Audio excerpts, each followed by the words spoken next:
Bonjour à tous, j'espère que vous allez tous bien. Je vous retrouve dans une nouvelle vidéo, update lecture, qui aura pour thème du coup le young adult, puisque si vous me suivez sur la chaîne, vous savez qu'il y a 2-3 semaines, je ne sais plus, j'ai relevé le challenge young adult, donc j'ai dû enchaîner les lectures pendant 2 semaines. Et donc cette update lecture est aussi là pour vous faire un bilan sur le challenge, est-ce que je l'ai réussi ou pas. Pour rappel, il y avait 6 catégories différentes à remplir. C'était pas forcément avec un livre, une catégorie. Un livre pouvait en remplir plusieurs, s'il remplissait tous les critères évidemment. On avait donc une catégorie Enemies to Lovers, une catégorie autrice française, une catégorie le livre que vous avez le moins envie de sortir de votre palle, un one-shot. Les autres vont me revenir, parce que j'ai pas révisé avant de faire cette vidéo comme d'habitude. Qu'est-ce qu'il y avait d'autre, un roman réconfort et un livre où il y a de la représentation. Voilà. Donc on va commencer tout de suite et puis je vous laisse voir comment ça s'est passé pour moi. On commence avec avec celui-là, tiens. On va commencer avec Les ailes d'émeraude, que j'ai lu en dernier, donc qui est le plus frais dans ma tête, et donc qui, grâce à cette lecture, m'a fait cocher la catégorie autrice française, puisque donc Alexiane Delis est une autrice française. Pour vous résumer rapidement le roman, on suit Cassiopée qui est dans un orphelinat puisqu'elle a vu mourir sa mère dans un accident de voiture, accident dans lequel elle a été et dont elle a réchappé. Donc elle a été placée dans un orphelinat et à 18 ans, on lui dit gentiment que on ne peut pas continuer à gaspiller les ressources de l'orphelinat pour l'entretenir puisqu'elle est majeure maintenant, elle peut se débrouiller toute seule. Donc elle est invitée à trouver une solution. Donc elle décide de partir toute seule dans la nuit pour ne pas avoir à dire au revoir puisque évidemment toute sa famille est là-bas. Donc elle se retrouve un peu toute seule dans la ville avec un peu d'argent mais pas énormément, à devoir se débrouiller. Donc elle va trouver un motel, elle va réussir à survivre, elle va trouver un petit boulot, etc. Et à un moment donné, elle va se faire agresser dans la rue par deux clochards, il me semble. Et elle va surprenamment bien s'en tirer. Mais un jeune homme vient la sauver quand même. Jeune homme qu'elle croit avoir déjà vu parce qu'elle a la sensation d'être suivie depuis la fin de l'orphelinat. Elle a cette sensation d'être suivie, mais en même temps elle se dit qu'elle doit être un peu folle parce que pourquoi quelqu'un la suivrait. Donc ce jeune homme vient la sauver et lui dit qu'elle doit faire attention quand même, que sa vie est trop précieuse, qu'elle comprend pas trop, et puis leur chemin se sépare. Et puis au final elle va se rendre compte que cette rencontre avec ce jeune homme, donc Gabriel, n'est pas forcément due au hasard, et il va lui donner une enveloppe qui contient, on sait pas trop en fait. À ce moment-là, on sait pas trop. Et donc elle ouvre cette enveloppe et bizarrement, quelques jours après, elle va se rendre compte que dans son dos, il va pousser des choses assez étranges qui ressemblent à des ailes. Elle va être un peu malade aussi. Et point culminant de la chose mystérieuse, un autre jeune homme, vient essayer de lui voler cette enveloppe. Voilà. Et en fait, Gabrielle va lui expliquer qu'en fait, elle fait partie d'une race qui est les Myrmes, qui sont donc des personnes avec des ailes et qui ont des capacités extraordinaires qui sont liées à leur sens. Donc ça peut être la vue, l'odorat, le toucher, etc. Et donc bref, elle fait partie de ce peuple-là qu'elle va apprendre à découvrir. Elle va du coup les rejoindre et essayer d'apprendre un peu plus sur son passé. Comment ça se fait qu'elle est une myrme mais qu'elle ne le savait pas, comment ça se fait que c'est la première fois qu'elle en entend parler, etc. J'ai adoré ce livre. Je vous avais dit que j'avais déjà lu de cette autrice La Sphère. Je crois que je me trompe pas, oui ça doit être La Sphère. Donc je partais en étant plutôt confiante, mais sans plus. Et j'ai adoré, la plume est vraiment ultra addictive. Les personnages sont juste tous ultra attachants. On a énormément d'actions. En plus, l'univers des Mirnes est bien développé. On n'a aucun mal à se représenter du coup le roman parce que tout est bien décrit. L'ambiance enneigée, hiver, dans les bois, etc. Fait qu'on est dans un petit cocon en fait dans l'histoire. On est avec Cassiopée. Le seul bémol que je peux voir, c'est que on sent que Cassiopée est très pas immature mais très jeune et forcément elle a des réactions très spontanées et qui parfois ne sont pas très très réfléchies. Donc j'espère que dans les prochains tomes elle mûrira un peu parce que parfois elle peut en être énervante. Après on a une histoire d'amour, donc ce roman remplit aussi la catégorie Enemies to Lovers. L'histoire d'amour est pleine de clichés on va dire. On n'est pas vraiment surprise par l'histoire d'amour comme elle se déroule. Elle en reste très cool, hein, mais clairement, c'est pas la romance qui va révolutionner le genre. Mais en attendant, j'ai quand même très hâte de découvrir la suite de leurs aventures pour savoir ce qui là arrive, parce que on nous laisse sur une fin de savoir ce qui se passe. En tout cas, vraiment, j'ai adoré ce livre. Je pense que c'est celui que j'ai le plus aimé de tous ceux que j'ai lus et je regrette pas du tout de l'avoir sorti depuis de la lire du coup. Ensuite, j'ai lu Se taire ou mourir, donc j'ai lu en premier parce que comme c'était le livre pour la catégorie livre que j'ai le moins envie de sortir de ma palle, je me suis dit allez, autant commencer par ça. Comme ça au moins, si j'ai pas le temps de finir le challenge, je l'aurais lu, je l'aurais au moins sorti celui-là.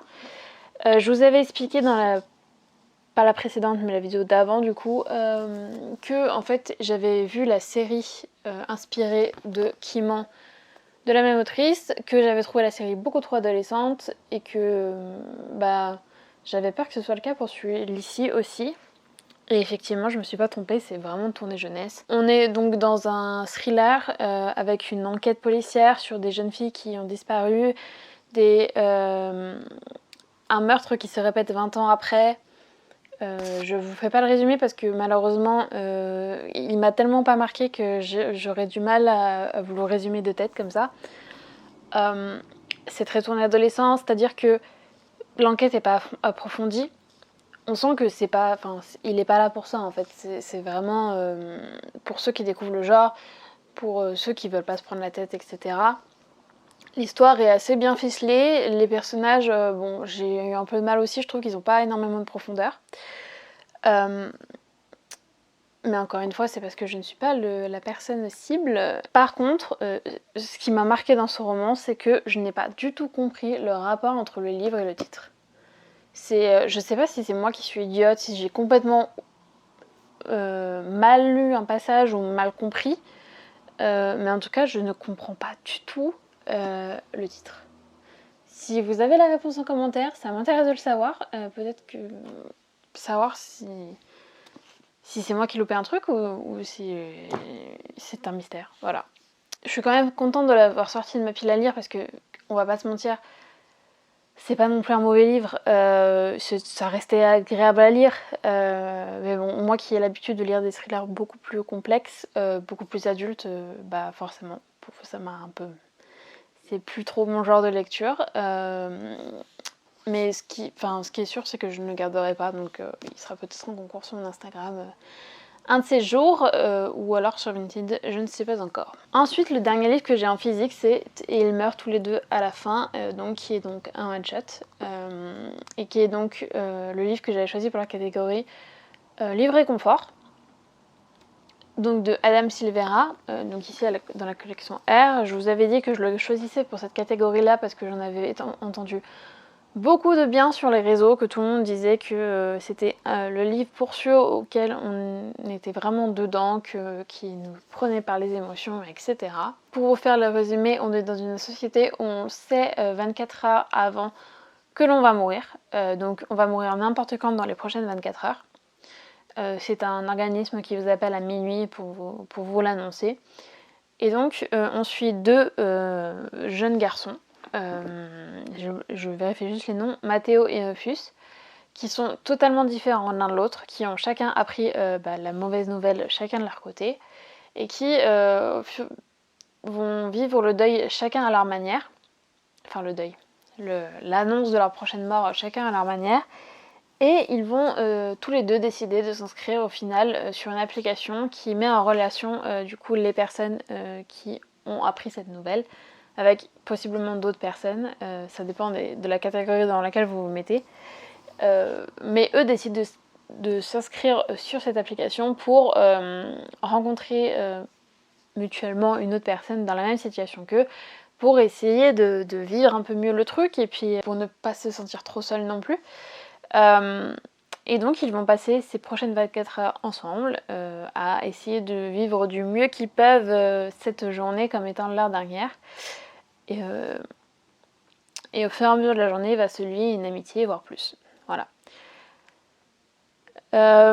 Clairement, je comprends pourquoi tout le monde dit que c'est un très très beau livre. La plume est très poétique, le thème est vraiment très très fort et très beau en fait. Ça nous force à nous poser la question de comment je réagirais moi si je savais que aujourd'hui est ma dernière journée. Est-ce que j'en profiterai à fond? Est-ce que je la passerai avec ma famille? Est-ce que je le dirai à mes proches ou pas? Est-ce que je la passerai seule? Plein de questions comme ça qu'on ne se pose pas forcément tous les jours. C'est un thème auquel on ne pense pas tous les jours. Enfin, j'espère, pour la plupart d'entre nous du moins. Alors, il m'a pas il m'a pas ému, c'est ça. Il m'a pas ému. Ouais. Il m'a pas ému au point d'en pleurer, clairement pas. C'est de la jeunesse, enfin, c'est le thème de la vidéo, de toute façon, vous le savez. C'est du young adulte, donc c'est une plume ultra addictive, ultra facile à lire, donc ultra poétique comme je l'ai dit. J'ai beaucoup aimé ce roman parce que, oui, j'étais dedans du début à la fin, j'étais avec les personnages, l'histoire est vraiment très très belle aussi. Donc oui, encore une fois, c'était une bonne recommandation de TikTok. Et il y en a. Et enfin, le dernier livre que je n'ai donc pas sur moi parce que je l'ai pris en numérique, qui donc initialement était pour la catégorie Enemies to Lovers, même si au final les ailes d'émeraude remplissaient très bien la catégorie. C'était donc Hadès et Perséphone. C'était donc le tome 1 de Scarlett Sinclair. Je vous ai dit dans les sorties livresques de la semaine dernière que je mettais le tome 3 dans la liste des séries qui peuvent m'intéresser parce que j'ai adoré le tome 1. On est donc sur de la romance, on est donc sur une réécriture de Hadès et Perséphone. Dans cette réécriture, Hadès est Hadès quoi, mais c'est un propriétaire aussi d'un club où se jouent des parties de poker, où des mortels viennent le voir en lui disant j'ai besoin de telle chose, j'aimerais qu'on conclue un pari, enfin un pacte ou un pari. Et en général, Hadès s'arrange toujours pour gagner leur âme à la fin. Voilà. Et on a Perséphone, qui elle aussi est une déesse, donc la déesse du printemps. Seulement, sa mère a décidé que il fallait la protéger, il ne fallait pas qu'elle rencontre d'autres dieux et déesses. Il fallait qu'elle reste chez elle, ce qui n'a pas plu à Perséphone, puisqu'elle veut vivre sa vie indépendamment de ce que veut sa mère. Et donc elle a décidé de vivre dans le monde des mortels en se faisant passer pour une mortelle. Elle ne veut que personne ne sache que c'est une déesse. Donc elle a un charme pour cacher ses cornes qui la caractérisent comme étant une déesse. Et ma foi, elle vit sa vie jusqu'au jour où elle va se retrouver dans le clan d'Hadès à faire un pari avec lui. Pari qui se trouve mal engagé puisque Hadès parie qu'elle n'arrivera pas à créer de la vie aux enfers. Clairement, les enfers de cette réécriture sont plus glamour que ceux de la mythologie. Hein, on a envie d'y vivre, quasiment. L'histoire d'amour en tant que telle, parce que vous l'aurez deviné, il y a une histoire d'amour, c'est une romance. Elle est assez entraînante. Je cherche les bons mots. Elle est passionnelle. Voilà, c'est ça que je voulais dire. L'histoire est ultra addictive. J'ai bouffé le livre en 2 jours, je crois. Moi qui n'aime pas les romances, j'ai adoré parce que il y a de l'action tout le long. En fait, le rythme est ultra rapide, je trouve. Et puis il y a une grosse touche d'humour aussi qui font qu'on ne s'ennuie pas du tout. C'est pas forcément cliché, j'ai pas l'impression qu'on tombe dans le cliché dans la romance. Après, je ne suis pas la spécialiste pour le dire. Mais ce qui en ressort, c'est que j'ai envie d'acheter le tome 3, donc clairement ça vous donne une idée de à quel point j'ai aimé le tome 1. Donc le tome 2 sera un jour sur cette chaîne, je pense. Donc si on résume cette update lecture, au final des catégories du challenge, j'ai rempli 5 des catégories. Il me manque la catégorie représentation. J'avais prévu de lire The Hate You Give, mais je n'ai pas eu le temps. En 2 semaines, je crois que Les Ailes d'Émeraude, je l'ai fini dimanche soir, vraiment à la limite. Donc j'aurais clairement pas eu le temps. Mais c'est pas grave parce que je me dis que au moins j'ai sorti au moins 4 livres, enfin 3 parce qu'il y en a un que j'ai acheté pour l'occasion, mais j'ai sorti au moins 3 livres de ma pile Young Adult, donc ça valait le coup. Et puis des livres que j'aurais pas forcément le courage de sortir, je pense notamment à The Taire ou Mourir. Donc je suis assez contente de ce challenge et ça me donne envie d'en faire plus souvent. N'hésitez pas à me dire en commentaire si vous connaissez d'autres challenges parce que je suis un peu nouvelle dans le domaine. Je n'en connais pas forcément et je vous promets que le prochain update lecture sera un peu plus tourné vers le adulte puisque du coup j'ai pu reprendre les lectures adultes. J'en ai déjà 2 en attente, j'attends d'en avoir un petit peu plus à vous présenter quand même. Mais en tout cas le Young Adult j'en lis toujours avec parcimonie. C'est quand même beaucoup plus rare qu'avant. Mais en ayant lu Les Ailes d'Émeraude, je me rends compte qu'au final, c'est quand même un genre que j'aime bien. Même si je peux pas lire que ça. Au bout d'un moment, ça m'ennuie. Il y a quand même des pépites dedans. Et rien que pour ça, ça vaut le coup de s'y intéresser. Même si c'est peut-être débile, mais j'ai 26 ans. Je suis vieille. Dans le sens où je suis vieille pour lire de la young adulte. Alors, c'est le ressenti que j'en ai, ce qui, je le sais, est peut-être complètement débile, puisqu'au final, on lit un peu ce qu'on veut. Tant que ça vous plaît, c'est le plus important. Vous pouvez lire même du jeunesse à 40 ans, c'est pas un problème. Mais moi, c'est psychologiquement ce qui me bloque et ce qui m'a poussé à sortir un peu du young adulte. Je ne sais plus ce que je voulais dire. Je suis partie dans un truc et je me suis perdue. Oui, ce que je voulais dire, c'est que passé à un moment, je me disais que peut-être que j'allais sortir tous les livres de ma pile à lire young adulte et ne plus en racheter pour lire que de l'adulte, puisqu'au final, ça me plaît aussi. Mais avec le recul, c'est une réflexion débile en fait. Au lieu de se concentrer sur le genre d'un livre, il vaudrait mieux se concentrer sur le résumé, ce qui vous inspire, plutôt que de se limiter à un genre. Voilà, simplement.